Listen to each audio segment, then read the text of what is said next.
Bien, vamos a retomar el caso Hermosilla. Lo veíamos recién, un disco duro con más de 700.000 páginas de conversaciones de WhatsApp fueron entregados ayer por la Fiscalía Metropolitana Oriente a la defensa del abogado Luis Hermosilla, a su hermano Juan Pablo Hermosilla. Recordemos que este abogado, Luis, está formalizado en el llamado caso Audios. Es una información que ahora va a ser analizada, pero que se considera que es una verdadera caja de Pandora. Muchas de esas conversaciones se van a dar a conocer con una serie de criterios que recién también escuchábamos. Podría contener acciones relevantes de lobby, incluso acciones que podrían constituir algún tipo de delito. Vamos a analizar este caso, estamos para esto con Gonzalo Parra, académico del Departamento de Estudios Políticos de la Facultad de Gobierno de la Universidad de Chile. Muchísimas gracias por estar con nosotros, Gonzalo, bienvenido. Bienvenido, Gonzalo. Gracias por estar acá. Bienvenido. Bueno, hablemos del caso Audios. Ya son varias semanas, el año entero, diría yo, desde que explotó el caso, además, hace ya varios meses. ¿Cómo has visto tú, cómo has observado el daño que se le está provocando a la democracia con tantas aristas que está teniendo este caso, con gente involucrada de izquierda, de derecha, de centro, incluso salpicando hasta el propio Palacio de la Moneda? Sí, es un problema bastante complejo que tiene múltiples aristas. Particularmente diría que hay tres elementos que constituyen una preocupación para el sistema político y la institucionalidad democrática. La primera, que me parece relevante, es evidente que nuestro sistema político y nuestra institucionalidad política tiene unas profundas debilidades muy significativas que nos permiten tanto en el proceso de investigación, en el proceso de prevención y en el proceso de seguimiento y denuncia. Creo que es un tema bastante importante que también está interconectado con otros dos. El segundo, que me parece muy preocupante, es cómo este caso también nos informa respecto a captura del Estado. Principalmente cómo una especie de interconexión, superposición en determinados momentos entre una élite política y la élite económica que utiliza la institucionalidad política para beneficiarse en sus intereses personales. Y un tercer elemento que podría mencionarlo como una consecuencia de ambos anteriores tiene que ver con cómo esto afecta una vez más o genera incentivos para gatillar y profundizar la desafección política que existe en nuestra ciudadanía. Claro, aquí hay un golpe nuevamente a la confianza ciudadana, donde, claro, también se corre el riesgo de que esto que partió como una arista judicial, en el caso de una empresa como Factop, que termina quebrando, digamos, y con todas las complicaciones económicas, se traslada a la política, al sistema de nombramientos, a la institucionalidad. Y lo que decía Davor, con el riesgo de que finalmente esto empiece a generar esa lógica de que son todos corruptos. ¿Qué riesgo conlleva eso para una sociedad? Porque es relevante que la confianza permanezca en buenos niveles y que en el fondo se haga también todas las acciones para que esa confianza se cuide. Sí, a ver, en primer lugar, y me parece que como relevante, Chile ya viene mostrando tendencias de un crecimiento en la desafección y en la pérdida de confianza de las instituciones políticas, no por este caso. Desde mucho antes. Lamentablemente esto no es una situación nueva en nuestro comportamiento político. Lo que sí puede ser bastante agudo es que alcancemos niveles de desafección, pérdida de confianza, que es lo que en la literatura llamamos como niveles de confianza estructural. Cuando entramos en niveles de confianza estructural, que tienen que ver principalmente en cómo se estructura el comportamiento político de la ciudadanía, en términos de generar un distanciamiento, un desapego, una especie de hartazgo con la élite política y los procesos de toma de decisiones, esto es profundamente perjudicial para el funcionamiento de la democracia, particularmente porque hay una sensación de la ciudadanía en considerar de que las decisiones de políticas públicas no están orientadas hacia el bienestar y hacia el interés común, sino que más bien orientadas hacia ciertos grupos específicos que son los que capturan el Estado. Eso por una parte. Y lo segundo, y que puede ser un riesgo, sobre todo en el contexto en el cual nos encontramos, en cómo si hay captura del Estado por grupos económicos y estamos en una situación de crisis de seguridad, cómo esto también puede motivar captura del Estado tal vez por organizaciones criminales. Particularmente Poder Judicial. La experiencia comparada nos ha mostrado eso. Sí. Y eso puede ser altamente riesgoso para el funcionamiento de cualquier democracia. Gonzalo, y a propósito de democracia, ¿cómo está la democracia hoy día en Chile? Estamos en septiembre del 2024 y te lo pregunto porque hay un libro bien famoso, el Cómo mueren las democracias, y uno ve que otros personajes súper poderosos a la misma altura de Luis Hermosilla Recuerdo nomás en Perú, Vladimiro Montesino. Sí. En Argentina, ¿te acuerdas tú las últimas propagandas? Decía que se vayan todos porque eran todos corruptos. Todos hacían un lobby subterráneo. Hoy día, un país, una democracia, una institucionalidad, ¿se puede recuperar de un golpe como este que está disparando para allá, para acá, para el Poder Judicial, para el Poder Legislativo y adentro del Palacio de la Moneda también, en dos gobiernos? Sí. A ver, es posible, es complejo, pero es posible. Creo que lo que no ha demostrado la evidencia, lo que han demostrado los casos anteriores en Chile y en el mundo, es que cuando nos vemos enfrentados a situaciones de corrupción, se abren ventanas de oportunidad para procesos de reforma institucional importantes. Pero eso se puede hacer en Chile porque uno ve que están todos peleados. O sea, uno ve cualquier proyecto de ley, no, yo opino A, el otro opina B. Sí. No hay acuerdo ni siquiera para lo más simple, para sacar un feriado a veces. Es que eso introduce una segunda capa de nivel de complejidad en el contexto en el que nos encontramos, que a mi parecer, y un poco la interpretación que hago del caso, es que nos enfrentamos a una situación bastante paradojal. Por un lado, la ciudadanía y todos esperamos una respuesta, una reacción del mundo político que sea capaz de establecer nuevos mecanismos de perfeccionamiento de nuestro sistema de probidad, corrupción, buen funcionamiento de la democracia, financiamiento de la política, entre otros. Y aquí viene la paradoja, dada los altos niveles de desafección, principalmente con la institucionalidad política, partidos políticos, Congreso, Poder Judicial hasta el momento un poco se ve, hasta las encuestas que tenemos hasta el momento, se veía un poco fuera de esa tendencia, vamos a ver qué es lo que pasa. Se le pide a los mismos actores, que son actores incumbentes, probablemente en alguno de estas aristas, que generen mecanismos de solución.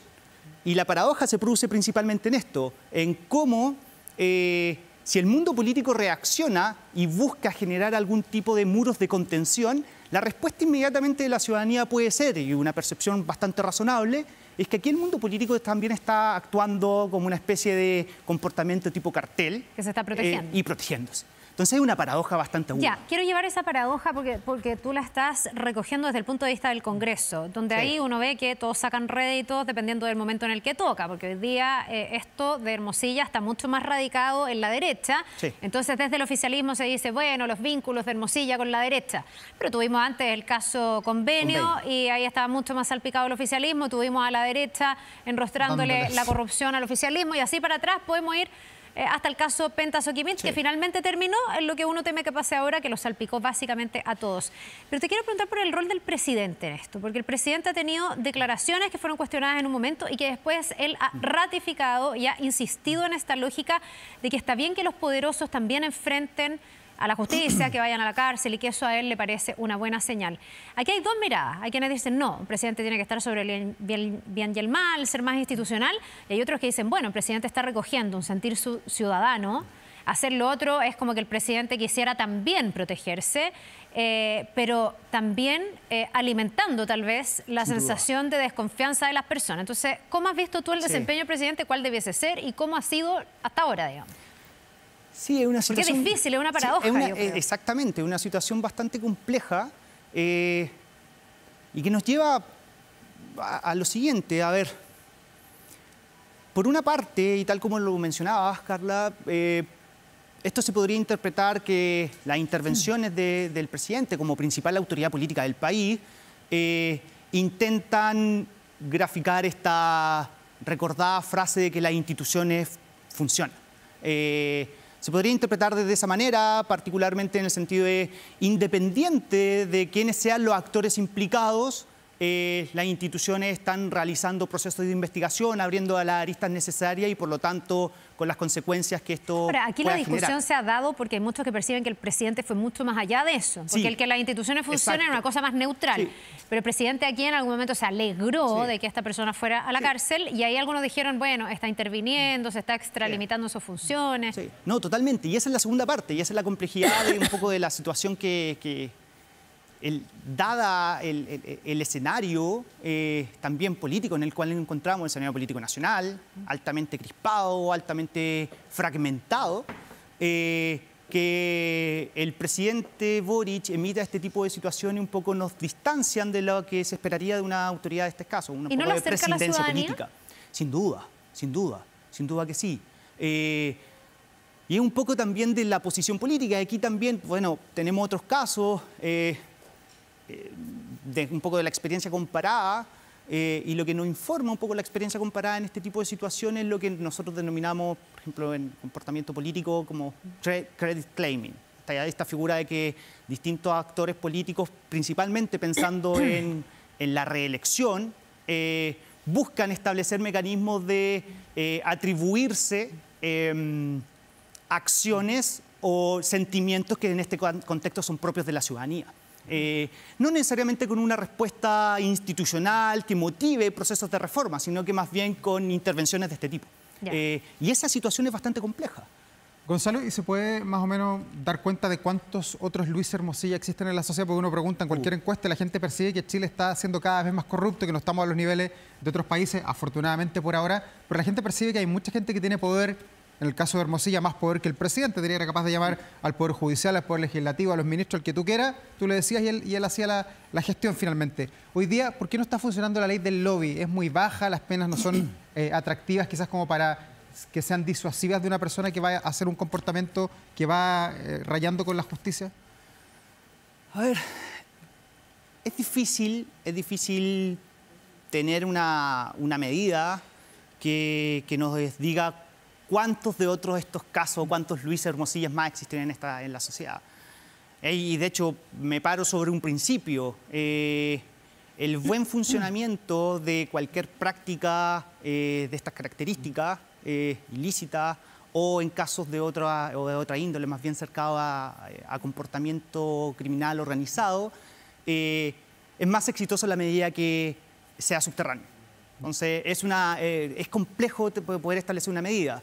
Pero habría sido, no sé, mejor mirado de alguna manera si es que Hermosillo hubiera estado en el registro de los lobistas de nuestro país, o también habría sido impresentable como lo escrutamos todos los días con los capítulos que conocemos. Tiendo a pensar de que de todas maneras sería impresentable, porque suceden distintas cosas y un poco de lo que vamos conociendo del caso a medida que va avanzando en su desarrollo. Recordemos que Luis Hermosilla en los distintos gobiernos del expresidente Piñera ocupó cargos públicos, o sea, fue funcionario del Ministerio del Interior. Asesor de primera línea, claro. Exactamente. Y adicionalmente, en la medida que era asesor, también montaba con su oficina de estudios jurídicos, estudio y asesoramiento legal en casos específicos. Entonces, en este caso, la ley del lobby no está principalmente orientada para este tipo de situaciones. Yo creo que más bien aquí hay una situación más, que esa es la preocupación de la captura del Estado, de una forma en la que eventualmente las cosas se hacen en Chile. Y que es la preocupación de gran parte de la literatura que analiza esta figura de posiciones abusivas, de roles de la función pública para el interés personal. Creo que eso es lo más complejo y creo que el lobby no necesariamente atiende a eso. Sí, y yo no sé, pero en el fondo a uno le preocupa mucho lo que estamos viendo después de este caso, estos audios, pero preocupa también un poco en la línea de lo que decía Davor, lo que no estamos viendo, los casos que no se logran dilucidar, porque aquí, si no se filtra este audio, todo sigue funcionando de la manera que funcionaba y seguimos con una Hermosilla generando influencia, presión, decisión en ámbitos que en el fondo son súper sensibles, nombramientos de jueces, el trabajo de los fiscales, etcétera. Yo no sé si ahí es que Chile es un país muy inmaduro, si culturalmente tenemos una forma un poco reñida de hacer las cosas, cuando se habla de una sociedad donde el pituto es tan relevante, a lo mejor eso está llevado aquí a una esfera de poder mucho más profunda, digamos, pero también deja entrever una cierta forma de cómo funcionan las cosas, ¿o no? Sin duda. Sí, sí, creo que lo más preocupante de este caso es la profundidad de la interconexión, esta superposición, esta imbricación que existe entre distintos grupos que utilizan sus redes de influencia para promover decisiones. Y que lamentablemente, y un poco el primer punto que mencionaba, esta figura de la debilidad institucional es profundamente significativa en Chile, que no nos permiten, primero, prevenir, identificarlas tempranamente, rápidamente, claro. y adicionalmente generar mecanismos de persecución. Gran parte de la experiencia comparada, y esto tal vez puede ser una parte de las discusiones, hay varios trabajos que nos han mostrado eso, tienen que ver con Por ejemplo, cómo se establecen mecanismos de denuncia anónima. En Chile no tenemos hoy en día mecanismos de denuncia anónima en casos de testigos, personas implicadas y que quieran hacerse parte de los procesos de investigación, entregando información. Y toda la experiencia comparada también lo que nos muestra es que cuando se articulan mecanismos de denuncia anónima, el mecanismo de control y detección temprana crece rápidamente, como un mecanismo de salvaguardar el resto de instituciones y capturar estos casos que están un poco opacos en la institucionalidad. Gonzalo, quiero volver a algo que te preguntaba al comienzo. ¿Cómo salimos de esto? ¿Se podría esperar que va a haber un gran acuerdo político entre la izquierda y las derechas o las izquierdas y las derechas para buscar una salida política a todo esto? Porque, en mi opinión, aquí, al ver cómo operaba Luis Hermosilla, se están mostrando también las grietas del Estado, que es lo que está mirando hoy día también el crimen organizado, que lo único que quiere es penetrar el Estado, penetrar a los jueces, a los políticos, a los medios de comunicación. A lo mejor lo está haciendo, a lo mejor operan con gente como Hermosilla. Todo esto. Pero aquí estamos mostrando que el Estado de Chile, la República de Chile, es débil finalmente en su institucionalidad. Sí. Por eso hoy día, ¿cómo salimos de esto? ¿Aumentando las penas? ¿Fortaleciendo alguna de las instituciones que es persecutora del delito? Creo que las respuestas tienen que ser múltiples, honestamente. Creo que hay respuestas que van desde el diseño institucional y que, insisto, va un poco también de cómo vamos conociendo la evolución del caso. Por ejemplo, en el caso de la asignación de miembros del Poder Judicial o altas autoridades públicas, es necesario revisar los procesos, la baja densidad de normas, por ejemplo, la incompatibilidad e inhabilidad. El sistema de nombramiento, dice usted. Exactamente. Sí. Creo que es un primer elemento importante, necesario, pero insuficiente. Y creo que es importante que el mundo político, con la sociedad civil, la academia, nos pongamos a disposición para poder revisar esto y el diseño institucional de nuestro país. Por otra parte, también considero que es relevante el ajuste de penas. O sea, las penas tienen un efecto disuasivo, es lo que se espera en términos racionales. Sí. Y es importante dar señales de eso. O sea, no podemos avanzar hacia lo que en algún momento avanzamos, salidas alternativas, clases de ética. Eso no lo podemos Según permitir. los penalistas no debiese pasar porque el caso Penta Soquimich dejó esa lección con las clases de ética y se aumentaron, por ejemplo, las penas en el caso de soborno, que es uno de los delitos que está aquí. Pero tendremos que ver. Pero tenemos que ver finalmente cómo termina esto. A nivel, por ejemplo, también de municipios, es importante. Gran parte del tráfico de influencia se produce también a nivel local.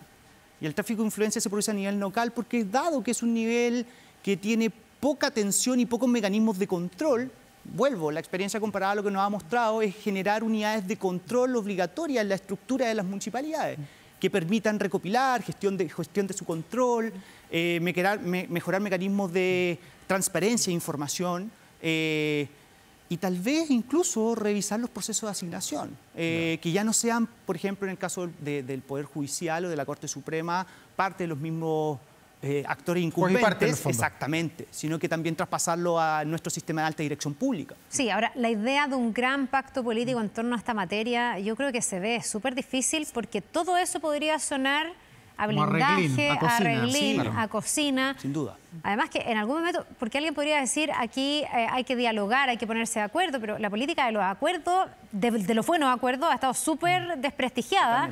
Y hoy día todo acuerdo pareciera estar vinculado a la autoprotección de los parlamentarios y a que en el fondo se trata de buscar salidas de impunidad en esto. No sé de qué manera se sortea, porque si no se nos lleva un círculo muy vicioso, que es que en el fondo le estamos pidiendo a nuestros políticos, a nuestro Parlamento, que sea capaz de articular mejoras, pero al mismo tiempo ellos están también, los que sean buenos parlamentarios, atrapados por un manto de duda permanente, con justa, o sea, no con justa, pero pagando tal vez justos por pecadores, pero con mucho argumento, con esta ciudadanía cada día más desconfiada. Sí, sin duda. Y eso, a ver, me lleva a dos puntos. El primero, esta figura de la desafección estructural. Cuando ya tenemos un nivel importante y que de hecho las distintas encuestas, Latinobarómetro, la POP, nos vienen mostrando hace bastante rato que en Chile tenemos niveles crecientes y muy importantes de desconfianza en las instituciones políticas, principalmente en las instituciones, partidos políticos, congresos. Eso genera un distanciamiento muy agudo con respecto a cómo la ciudadanía ve que las autoridades políticas pueden responder a las demandas de la que la ciudadanía tenga. Distintas demandas. Una de estas es esto, niveles de corrupción.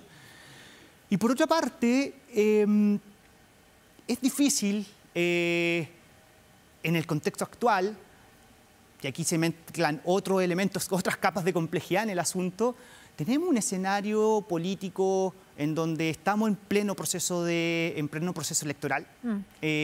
Tenemos adicionalmente un Congreso que está fuertemente fragmentado, con la imposibilidad de construir acuerdos, con una agenda legislativa que está bastante entrampada, y con un Ejecutivo que también está un poco debilitado para poder impulsar una agenda de reforma en este sentido.